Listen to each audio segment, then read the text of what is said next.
All right. What's up, guys? Welcome back to the FIT40 Podcast, where we simplify exercise and nutrition for busy parents 40 plus so they can improve their health and feel amazing. Today, we have an amazing guest with us. We have Barbie Boules in the house, better known as the Cognition Dietitian. She's a registered dietitian that focuses mainly on midlife, cognitive, and cardiometabolic health. She's got over 20 years of experience, and she's been featured in places like Women's Health, the Oprah Magazine, Reader's Digest, Forbes Health, and many others. So I am so excited to have her on and pick her brain because I know you guys are going to get so much out of it. So Barbie, welcome to the show. Thank you. Thank you so much for inviting me. I'm excited to be here. Absolutely. Now, for anybody that doesn't know, I'm pretty sure if you guys are listening and you were in the Facebook group, I asked everybody when I was going to Vegas, who do I need to listen to? What talks do I need to go to? And Barbie's name was one of the top for sure because it was all about midlife and understanding the things that impact things like Alzheimer's risk, dementia risk, and other stuff like that. So we're going to go deep on that for sure. Great. All right.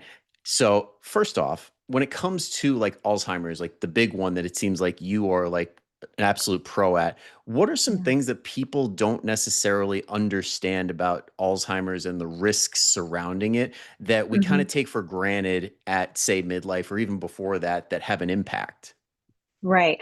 So great question. And Alzheimer's dementia, first of all, dementia being the umbrella, and then Alzheimer's being a particular type of dementia that represents about 60 to 60 to 70% of all dementias. So it is the biggest one. And 2/3 of those who are affected by Alzheimer's disease are female. So we're still trying to figure out exactly why, lots of good theories. But when it comes to Alzheimer's prevention specifically, when we look at the data, and particularly the Lancet Commission report on dementia prevention, intervention, and care, a new one was released in 2024 that highlighted 14 specific modifiable risk factors. There are more, but these are the 14 that have the best data behind them that they can put on the list. When you look at all of them, what they have in common, these 14 things, are two kind of, you can distill it down into two main things. One is protecting your vascular health. So that's going to be your LDL cholesterol or ApoB. That's going to be insulin resistance, preventing type 2 diabetes, or if you have type 2 diabetes or type 1, managing it very, very well. High blood pressure, and then body composition, because we want to minimize that visceral fat, which can be inflammatory. Then also, in addition to protecting your vascular health and improving it, is stimulating your brain. And I think that that's the piece that in this space, or if you're on social media following people for your health, that's the piece that gets forgotten a lot. You know, we're all about what we're eating and exercise, which is awesome. We need to be thinking about that, and we need to be thinking about sleep. But we also need to sort of look at our brain like a muscle and use it. You know, constantly be learning new things, using the knowledge that we've learned, and using it in our everyday life. That's why things like vision loss, hearing loss, loneliness, depression, which can lead to loneliness and isolation. These are all risk factors. It's not completely understood why, but part of the theory is that we reduce stimulation to the brain when we are affected by these things. So the two main things we want to be looking at: protecting our vascular health and keeping our brain stimulated. Obviously, rest is really important too, but those are the two things. And I would say the latter, the stimulation, is often what's overlooked. I love that because I think that's such an like totally agree. It's such an undervalued piece of the equation. And Yeah. especially the whole social connection aspect where it's like Yes. as soon as people get lonely, it's like start the clock. Yeah, for sure. Also, although it's not on the list per se, the retirement, you know, people who retire and don't continue to do something that's really stimulating for their brain. People who retire later, provided that their work isn't super stressful, of course, because having a lot of stress, chronic stress, is antithetical to good brain health. But just whether you retire early or you keep working or whatever you do, or you've been a stay-at-home mom and that's what you want to do for the rest of your life, just make sure you're constantly stimulating your brain. Hobbies, learning new things, just again, use it like a muscle. Yeah. And as you're saying that, it made me like so happy because when my parents recently retired, like a year, 2 years ago, they Mm-hmm. all of a sudden their social life just picked up like crazy. They have more of a social life than Awesome. I do. And I'm just like, this is great, but I'm really freaking jealous of you guys right now. Right, right. Yeah. I mean, even better when you can combine a hobby that learning something new, like a garden club or even a book club or a golf club or whatever you want to do. So, especially things that are active, if you can find things that are physically active, provide social connection, and you're learning something new, like triple bonus. That's like a triple amazing, I want to say triple threat, but that's not what I mean. You know what I mean? Like that's Yeah. like triply good for your brain. So and oftentimes we can find that in social clubs and things like that. So I really highly recommend that, especially as we get older. Yeah, that's so huge. And another thing I wanted to circle back to, because I know you Yeah. listed off a bunch of blood work markers, and it's funny because I Yeah, literally yeah. just did an episode on this, and I'm so Uh-huh. glad that it lines up with what you're saying. But Oh, when it good. comes to like blood pressure, for example, I know when I saw your Hmm. talk, I was like, oh, that's actually lower than I've heard before. Because I know that Hmm. the general recommendation is under 130 over 80, but during your talk, you said like more to aim for like the 115 over 70. Am I correct? So 130 over 80 is actually the threshold. That's high blood pressure. Like that should Mhm. be considered high blood pressure. There are stages to high blood pressure. But that's sort of like the bottom rung where, yeah, you should really be paying attention to that. Quote, normal blood pressure is 120 over 80. Yeah. Anything in excess of that, we really should be paying attention to. That said, optimal is about 115 over 75. So whether it's HbA1c, LDL cholesterol, blood pressure, there's quote normal. And then there's what preventive neurologists and preventive cardiologists would suggest is optimal. So, Gotcha. Makes a lot of sense. And yeah. honestly, this is like a concept I didn't really truly understand until I asked my fiance, who's a physician. I'm like, can you explain this to me like I'm five? Like the risk of blood pressure being elevated, because most of Yeah, us don't really understand like what could really happen if our blood pressure yeah, is super high all the time. Like we're yeah. stressed, we drink a bunch of caffeine, we're sleeping like crap. Like what's the big deal?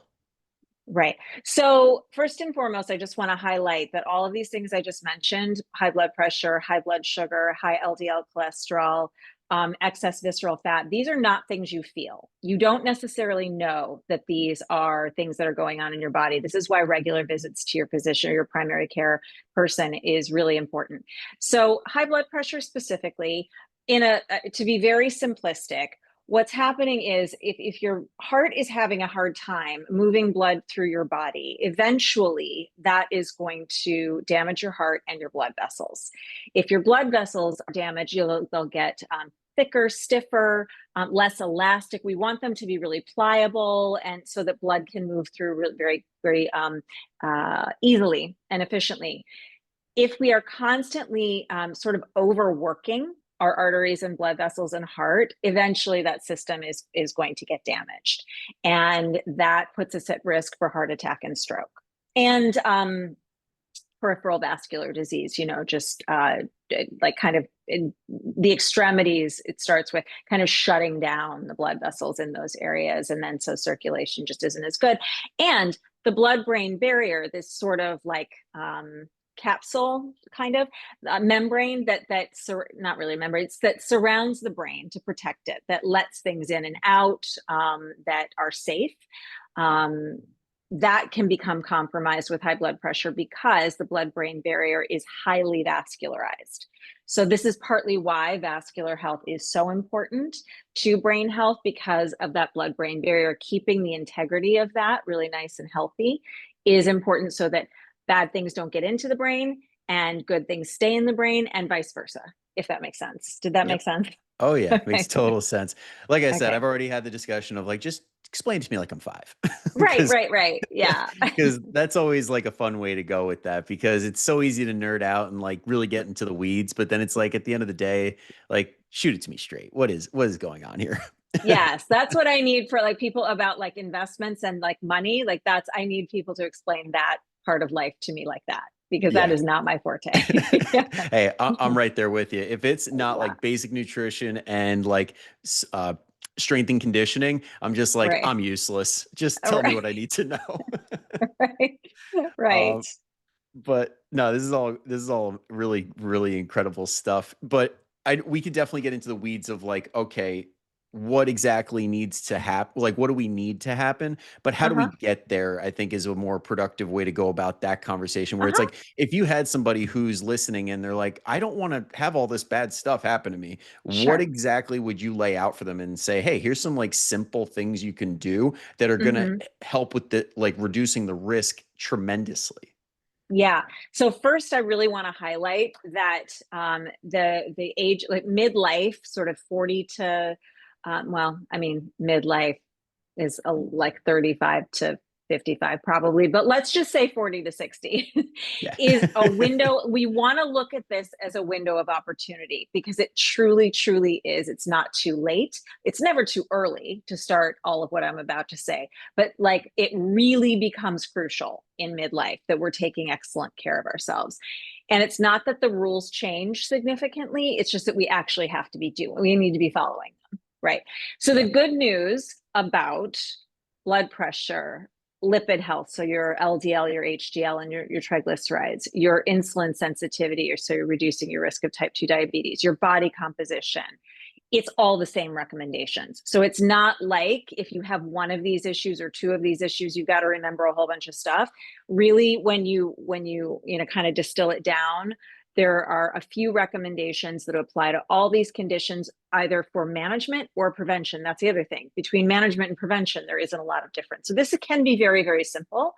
And I think that before I get into it really quick, I just want to say, I think a lot of people get really distracted by the shiny object stuff and like the biohacking and the kind of micromanaging things or a lot of fancy supplements before they really master the basics. The basics are not sexy, but they are truly what works and will take care of about 95% of what you need. So, first and foremost, I really put sleep and exercise kind of on the same level with each other when it comes to brain health. They are equally important. They do different things, obviously, but I can't say one is more important than the other. But even as a dietitian, I'm going to say they're both more important than nutrition. So if you don't have your nutrition game together, just start working on sleep and exercise. So sleep, 7 to 9 hours is good for most people. Really protect it. Really make sure you're prioritizing it. Something that comes up for a lot of women, kind of without like kind of out of nowhere, is sleep disorders like sleep apnea. If you're snoring, if your partner is saying you're super restless, if you don't feel rested in the morning, mid like 50s is a good time to have a little sleep study done, just to make sure, rule out, because sleep apnea is indicated in a lot of metabolic illness. You want to make sure that's not going on. Okay, so protecting your sleep. Exercise, the guidelines are, first and foremost, do what you like, and any movement is good. Any movement is going to be good for your brain. The most improvement that we see in people's health from a metabolic perspective is when you go from doing nothing to doing something. And then everything on top of that, once you get in really great shape, is just sort of like bonus. So just make sure you're doing something. Walking is excellent exercise. Don't let anybody tell you that walking is not exercise. But about 150 minutes of zone 2 cardio a week, about 20 to 30 minutes of high intensity cardio a week, if it's safe for you. Um, in terms of strength training, it's really more about hitting your whole body and getting within a few reps of failure on all of the different exercises that will hit your whole body. But for most people, this is going to be like 2 to 3 sessions, 70-ish minutes or more. Just make sure, especially in midlife, because women who are in midlife right now, we unfortunately were conditioned growing up, our sort of formative years when we could have been building all this muscle mass and bone mass. We were just told to be skinny. I mean, that's what we were conditioned to think was important and healthy. And as a result, ironically, that is leading to a lot of weight gain in midlife because we don't have muscle. So it's never too late. Start working on that muscle mass. And then things like little bonus things like plyometrics or pelvic floor training can become really important. Like just a really nice, well-rounded program depending upon your unique needs. But the zone 2, the zone 5, or the high intensity, and the strength training, all super important. But start where you are. don't feel, don't feel overwhelmed, and definitely don't feel like if you're not hitting all those numbers perfectly, it's not worth it. Start with Yeah. 10 minutes of anything and you're doing great. Yeah, I like how you started that off with like it is super drastic from like nothing to something because I think Yeah. that's the part people skip. They're like, what's the most optimal or like what is the exact program that I need? It's like, how about you just go for a walk? Right. Yes. If you're mostly sedentary, a walk is going to be huge. Like a daily walk, 10 to Yeah. 30 minutes. And then of course, nutrition. I mean, that can get very granular, or it can be very kind of at high level. I would say for people who are just for time reasons for us, I would say for people who want a deeper dive on brain health nutrition, to look into the Mind diet, MIND, so Mediterranean dash intervention for neurodegenerative delay. um, it's less about what to avoid and more about what to include, which is part of the reason, I'm a really big advocate for it. It's really just combining the Mediterranean philosophy and the DASH diet, or dietary approaches to stop hypertension. It sort of combines these two approaches and teases out the foods that are known to be really great for brain health. So olive oil, berries, leafy greens, fatty fish, nuts and seeds, all that good stuff, and being minimal to really avoiding, if it fits for you, alcohol, because there's nothing good about alcohol Yep. for our brains or bodies. So But I heard that one glass a night with the resveratrol is so healthy for you though. yeah, no. That's a direct quote from my dad. I love you, dad, Oh, but no. The well, one you know glass is what? Here's the thing. You know what? Here's the thing about alcohol. If you are really good at managing your intake, you're having maybe a couple drinks a week, it's a social, experience, you're able to cut it off at one, at max two, and you're enjoying yourself, there's probably some health benefit to that. The alcohol itself is not doing anything good for you, despite the fact that red wine might contain some resveratrol. The amount you'd have to drink to get a therapeutic effect from that you'd be antioxidant like is like hammered. the ethanol would frankly kill you before Yeah. it was good for you. So yeah, Yeah, good to hydrate know. though. Stay hydrated, ladies. Yes. Good to know. But I know one of the previous guests that I had on, Mike Dola from Stronger You, he brought up a Mhm, good idea. And I'm like, I want there to be a study like this where they mhm, balance out the pros versus cons versus social drinking and the community connections versus the mhm, negative effects from alcohol. And I'm just like, mhm. I would sign up for that study. I would be very Yeah. interested to find out. Yeah, it would. I mean, also with all things nutrition, I mean, there are just always so many potential confounding factors. But I think that that's part of the reason, or it's theorized that that's part of the reason that you see benefit in the Mediterranean, Italy, France, Greece. They will have maybe a small amount of wine a day. And their meals too tend to be part of sort of you're talking to people, you're socializing, there's joy in it. And that's also very different than the way we approach, even if we're kind of really adhering to a minor Mediterranean or even a dash pattern of eating, we might be doing it in front of a screen or alone, and we're not moving enough. I mean, that's the thing. Like we in this country, we like to distill things down to their simplest, features. Like we would love to put the Mediterranean diet in a pill. That would make us happy. But you can't do that because it's about so much more than that. It is about the social aspect. It's about the fact that it's not even really about going to the gym for them. And walking up hills and walking to the grocery and walking all over the place. That's part of their lifestyle. Cleaning their own homes, doing their own gardening. So it's about more than that. And I think that's an important piece too, to just mention about the exercise piece. Yes, intentional exercise is important for cardiovascular conditioning and building muscle, but so is just being an active person. So doing those kinds of things, walking when you can, cleaning your own house, washing your own car, doing your own laundry and yard work and whatever, just being active is huge, goes a long way. Yeah, and now that steps are getting so much attention and like for Yeah. good reason, you Yeah. notice when you do those things, you look at your step count and you're like, damn, okay, I'm Right. up there today. Yeah, absolutely. I mean, it can't be underestimated. And, obviously, NEAT is, I mean, a huge part of our overall calorie energy expenditure.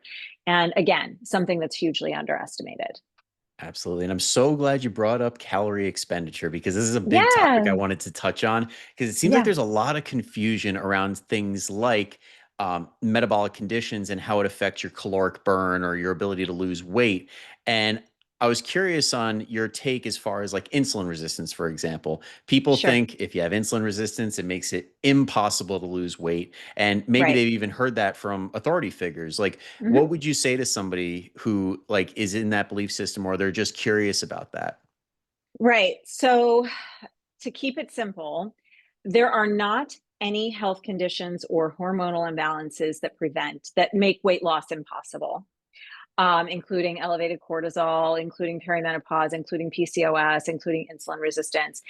None of these things make weight loss impossible. What each of them can do in the real world is create an environment that makes it more challenging to consistently adhere to a calorie deficit. So just speaking about perimenopause or the time right around the menopause transition, you might be tired, which is going to make you hungrier. You may not be sleeping well, which is going to make you hungrier, and you may not have energy to exercise. And you're going to lose a lot of that spontaneous movement, just them getting up and moving around without even realizing it. This is how these conditions can affect us, generally by making us hungrier and decreasing our activity in ways that are so subtle, we don't realize that that's what's happening. So no, none of these conditions have demonstrated in actual research where like metabolic ward studies where calories are controlled, your calories for the day have been doled out to you. You can't do more, you can't do less. Never has it ever happened that someone hasn't lost weight, even with these conditions. So empathy is deserved because not in a metabolic ward in the real life, there's all kinds of stuff happening that's going to get in the way, but it's still possible. And it's really about, it's sort of like I look at it as energy balance or calories in, calories out, or whatever you want to call it, is sort of the foundation of fat loss. Not sort of, it is the foundation of fat loss. Quite frankly, it's the only requirement for fat loss. But then each of us has our own sort of stack of shit on top of that we have to peel away at. Are we not sleeping well? Do we have a lot of stress? Is our partner constantly bringing home cookies? Like what's happening in our lives? Or do we have mental health issues? Are we on medications that increase our appetite? There's a lot of things that can be happening that makes that sustainable calorie deficit very, very challenging. Also, I would just want to say really quick about insulin resistance, because this is misunderstood. If anyone is really interested, has insulin resistance or type 2 diabetes, or is just interested in this topic, maybe you have some other coaches listening to this, look into personal fat threshold.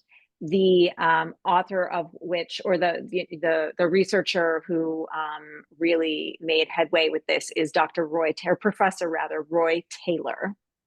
And what this acknowledges is that insulin resistance is actually caused by fat accumulation in the visceral space and in the muscles and ultimately the pancreas. So the fat came first, not the other way around. So what we have to do to reverse insulin resistance is lose that fat, which requires a calorie deficit.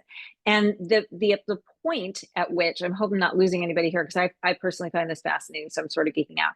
But the point at which fat starts to spill over from subcutaneous spaces like our butt, thighs, hips, back, face, into the more dangerous spaces, the visceral cavity and the muscles in the pancreas, is genetically predetermined. So this is why people can be insulin resistant and even have type 2 diabetes at a quote normal weight. So it's just important to there's that little extra piece about insulin resistance, because I think that's not something a lot of people understand, that the fat being there in the spaces it doesn't belong is what causes insulin resistance in most cases, not Yeah. insulin resistance preventing fat loss, if that made sense. Absolutely. That made so much sense. And especially when we're Okay. talking about like a crowd like the menopause crowd, those in peri and post who have Yeah. experienced that difference in fat distribution where it's no Yes, longer now absolutely. as much in the legs and the butt. It's now in Hmm. the center and the trunk. And it's like that's the no-no spots where we Right. don't That's where want it. yes, the decline in estrogen turns us, again, to be overly simplistic, from pears into apples. And we want to do whatever we can. This is not about aesthetics. This is about making sure we're keeping that visceral fat in the abdomen to a minimum as best we can, because that's the highly inflammatory fat that can lead to metabolic disease. So yes, and that fat redistribution happens with the decline in estrogen. Not totally understood why, but it does. And so we have to keep an eye on it. Yeah. And I got to say, that's like one of the reasons I know in this past year for sure, like a waist circumference measurement has become such a big focus because it Yeah. can tell you so much as far as Yeah. like risk factors are concerned and like Hmm. how your body is responding to, say, a calorie deficit or like how you're setting Hmm. yourself up for the future. Yeah. Yes. Yeah. And I mean, the scale might not change. Yeah. Again, my generation of women is very attached to the scale, and as an indicator of health. And we really need to move away from that, because it is so much less important than, I mean, at either end of the extreme, obviously it matters, right? Yeah. Way too low, much too high, then the scale matters. But when we're talking about sort of that middle ground, what matters so much more is our body composition. And that is not indicated by a number on a thing that we stand on. That's going to be our measurements. And if we can do it, a DEXA scan can kind of tell us something. It's imperfect, but it can tell us something. Yeah, and I like some of my clients have mentioned their doctors have recommended like a yearly DEXA, and I'm like, that sounds incredible. Like that gives us Yeah. so much information compared to Hmm. just blood pressure or just a scale weight. Like that doesn't really Hmm. tell us that much compared to all of that. Right. Yeah, that's progressive, that a doctor or a primary care physician would recommend a yearly DEXA. That I do think that's great. The one thing that DEXA is like gold standard for is bone mineral density. So I Yeah, do think, that's something that women, I mean, the guidelines right now are women 65 and older, or younger women who have a strong history of osteoporosis in their family, or who have had a fracture that's kind of like, why are you having a fracture? You're too young for this. Then it's recommended for them. But 65 is way too late. Women should be having, in my personal opinion, women should be having DEXA scans in their early 50s, because I can't even begin to tell you how many women I've had as clients who have come to me after a DEXA scan with osteopenia or even osteoporosis. And it happens a lot, again, because we did not spend all those decades building muscle. And yeah, it's not like, 100 years ago, when people were doing harder labor and moving around more and whatever. We have much physically easier lives. And so this generation of women is struggling with bone mass. So get that DEXA earlier. And then in terms of your fat mass and your muscle, or lean mass, usually, sometimes skeletal muscle and visceral fat, it's imperfect, but you can see, sometimes people like to say you can see trends over time. So if you're looking at it annually, you can kind of see how you're doing. yeah, for sure, for sure. And the other thing too, I wanted to touch on that I Mhm. know we mentioned it previously, but I want to circle back is the Yeah, whole concept of how you said all this stuff that we mentioned prior makes the whole process harder, like losing weight and everything. for sure. And I Yeah. think it's kind of interesting how it's very similar to the calorie denying crowd, where Yes. all of a sudden they're doing all these things that make it easier. And they're like, calories don't matter. It's just these things because this is what your body craves. This is like nature food. This is not synthetic crap. And you're just like, wait, like Right.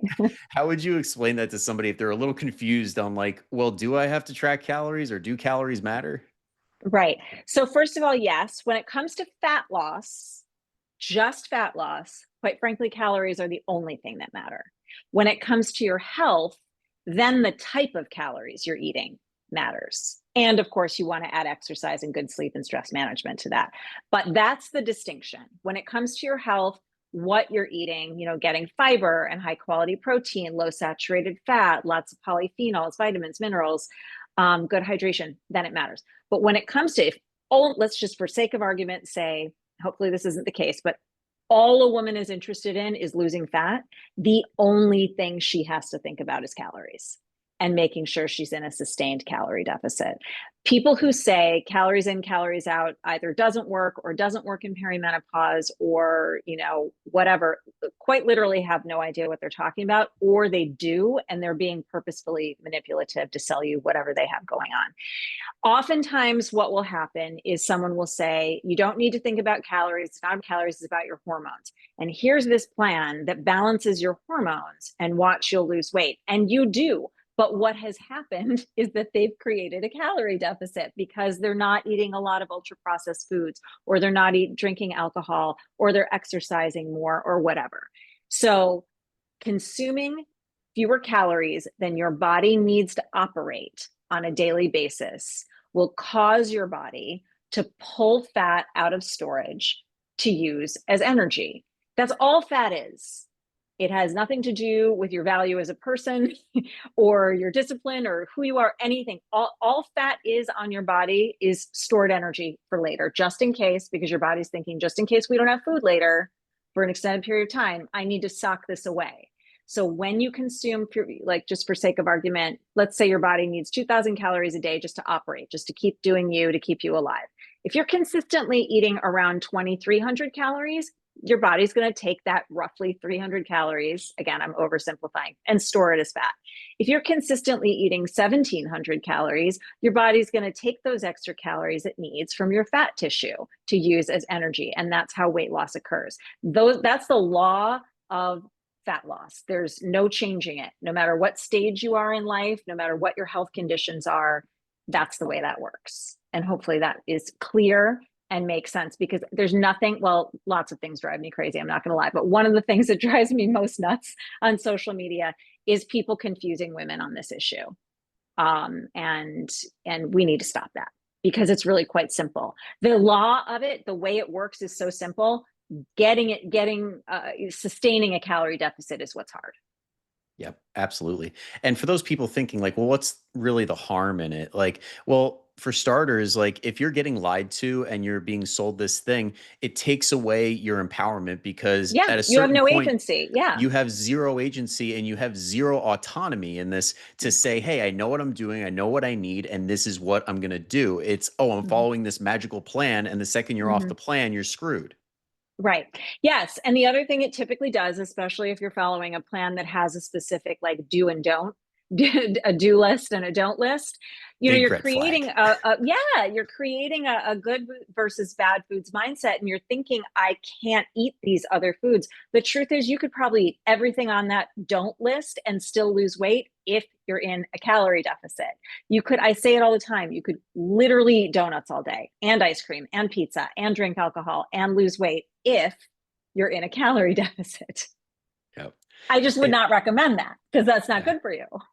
It's so funny as you're bringing this up. I do like weekly calls with all of the clients as like one big group, and we're on a discussion about like keto, paleo for this one recent client.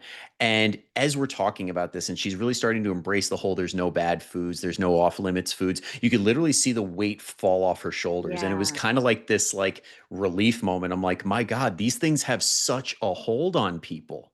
Yes. Yeah, they really do. And it's kind of understandable why. I think especially with carbs is how they're referred to, but that is a misnomer, because fruits and vegetables are carbohydrates also. But really what people are talking about is like the starchier carbs, like pastas and breads and even potatoes. And the issue with those foods is not that they're inherently, fattening. It's that they are, first of all, very easy to overconsume because they're delicious and a lot of the time not terribly filling. Yeah. And And anybody who so says they don't love carbs is lying to they are themselves. lying. They are They're lying. 100% lying to everybody and themselves. Absolutely. So they're just easy to overdo. And then one of the reasons that people say, for example, go on like a ketogenic diet or a super low carb diet and lose a whole bunch of weight within the first couple of weeks, that's fluid, because when carbohydrate is stored as glycogen in your muscles and your liver, it's stored with water. So when when you're not eating any carbs and your body, or I should say starches, or, these, well, carbohydrates, when you're not eating any Well, and your body sugars, right? needs, yeah, sugars, right. Yeah. When your glucose, when your body needs them for fuel, which it does, it will pull from the storage in your liver and your muscles. And with that will come fluid. And so you'll drop a bunch of fluid weight initially, especially if you were like really eating a lot. Right. Yeah. So there's all this stuff. People will say, but I really did lose a lot of weight when I stopped eating carbs. You were eating fewer calories and you lost water weight. If you could keep eating the carbs that you love, if you're just managing all the calories, overall. Same thing with intermittent fasting and fat loss. Nothing magical there. You've just reduced calories.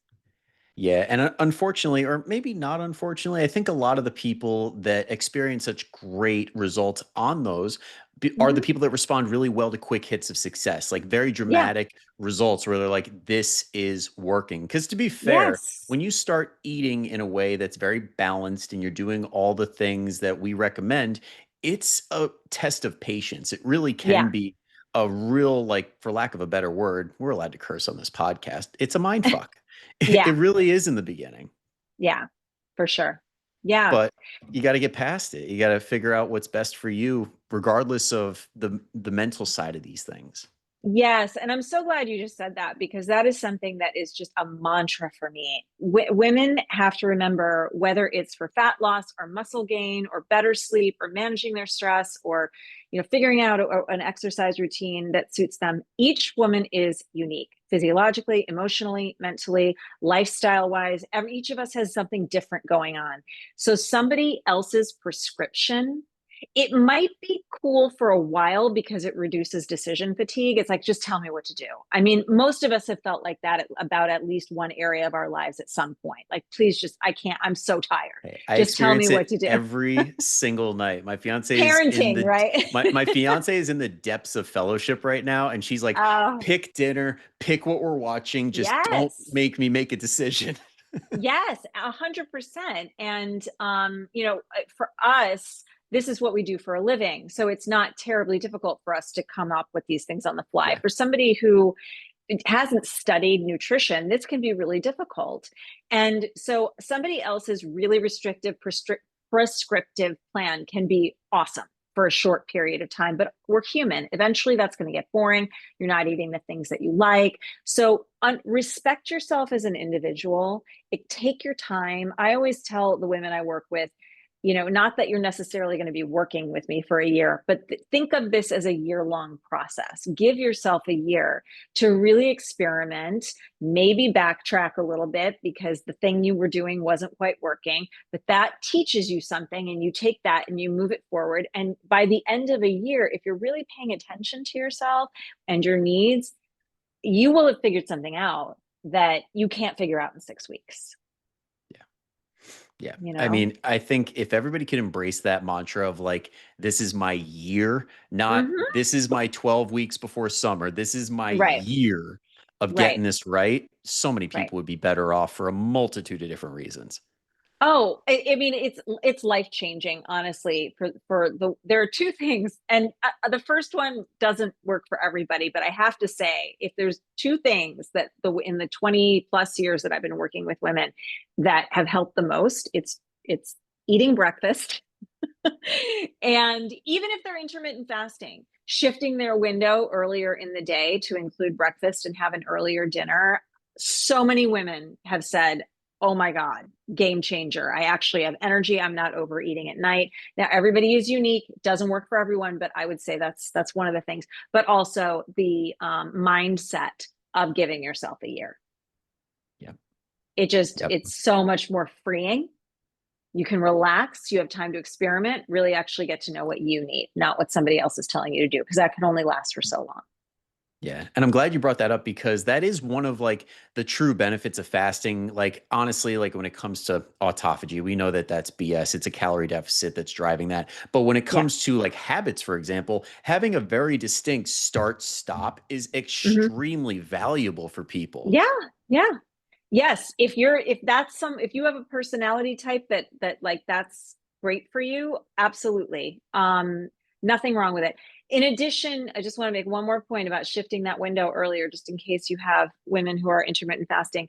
Yep. Another good reason to do it, it appears that we are more insulin sensitive in the earlier hours of the day.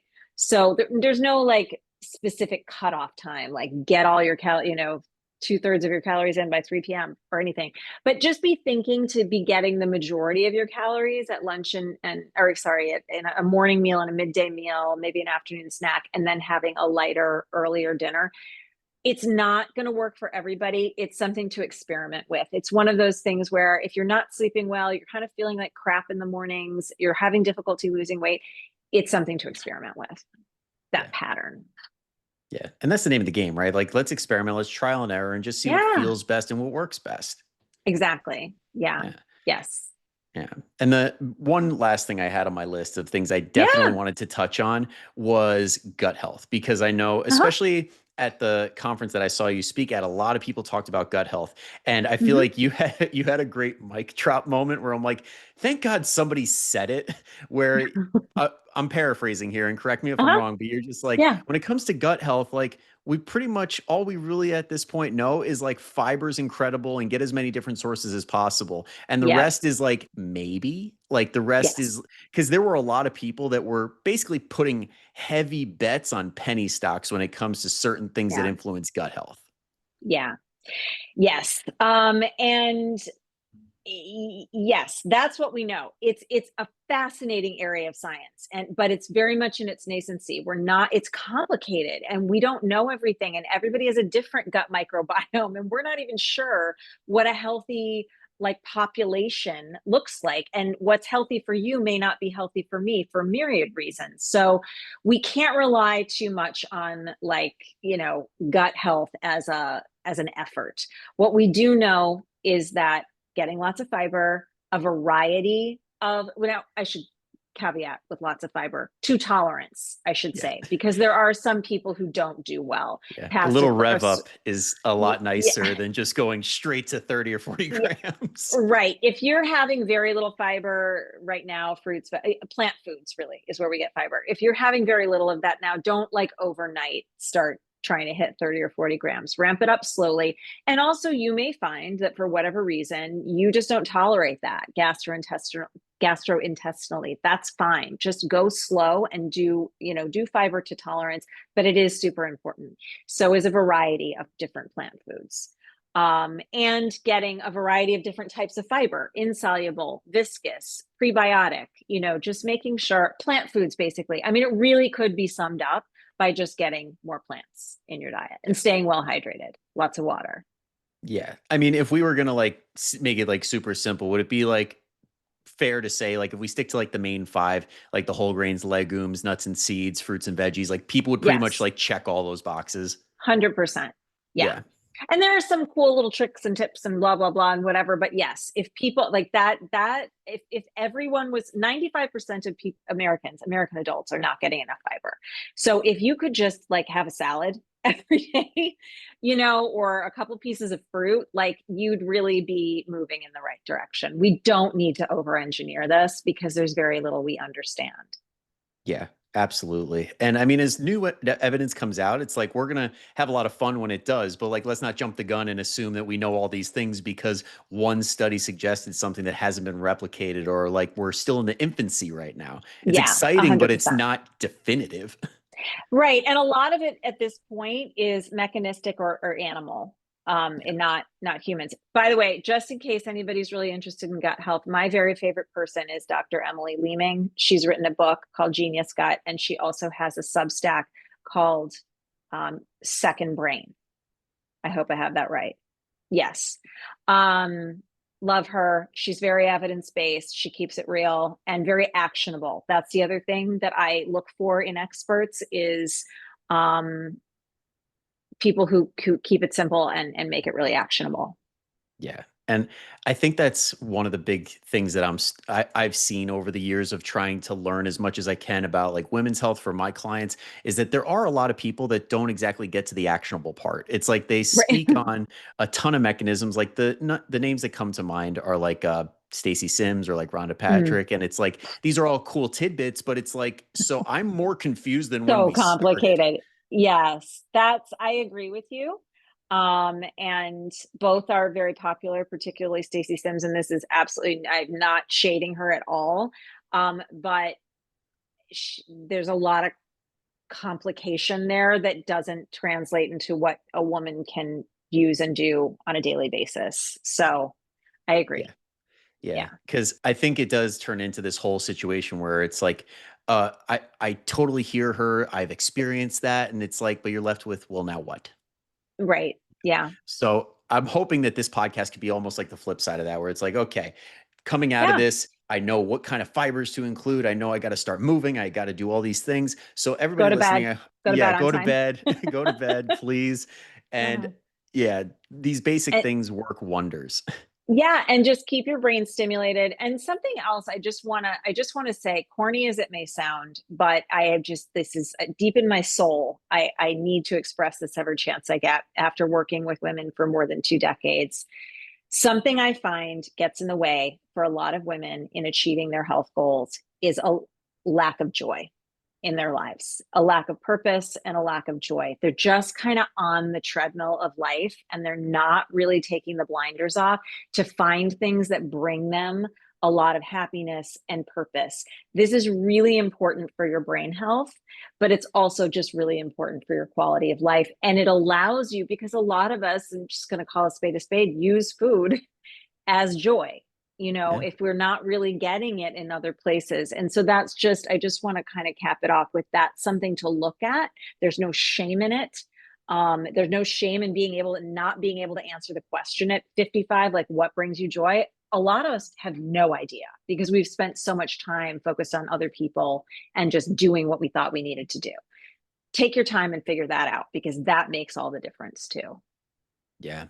I mean, at the end of the day, it opens the door. Yeah, It's not like a judgment or like, oh my God, how do I not have this figured out? This is that next you're step. not Let's alone. figure it out. Let's Right. find out. Yes. Yes. So important. It's going to look different for every woman, but it is something to start thinking about. You don't have to figure it out overnight. Take your time. Again, experiment. Yeah. Yep. Well, that is a lot to chew on. I know we went over Yeah. so much, but we'll cut it off there before we add another thing to the plate. But before Okay. before we head out, if somebody heard something you were saying and they're just like, "Wow, Barbie's awesome. I want to see more of her stuff." Where can they find you? So the best place is Instagram. It's the only social media account I have. And on Instagram, I'm the Cognition Dietitian. And other things that I'm doing, if you just look at the link in the bio, you can kind of see what's up. And my website is barbieboules.com. And you can find out more there or reach out to me. Ask me a question. I'm happy to answer. Awesome. And as everybody knows who's a return listener, that'll be in the show notes in the description, wherever the heck you are watching or listening. So you don't have to go searching, just go click away, find Barbie's stuff. You'll be thankful that you did. She brings on incredible guests for Instagram lives and learned a ton just by following her. So highly Oh, recommend doing so. thanks. Thank you. You're very welcome. And if at any point, as a thank you for Barbie coming on, if at any point you heard something where it really resonated and you have somebody in your head that's like, they really need to hear this, go ahead and send the episode their way. They'll thank you for it. So will we. All right. So thank you again, Barbie, for hopping on, taking time out of your schedule. Really My appreciate this. my pleasure. And thank you to everybody who made it all the way through. But until next time, I'll see you later. But until then, go kick some ass. Bye bye.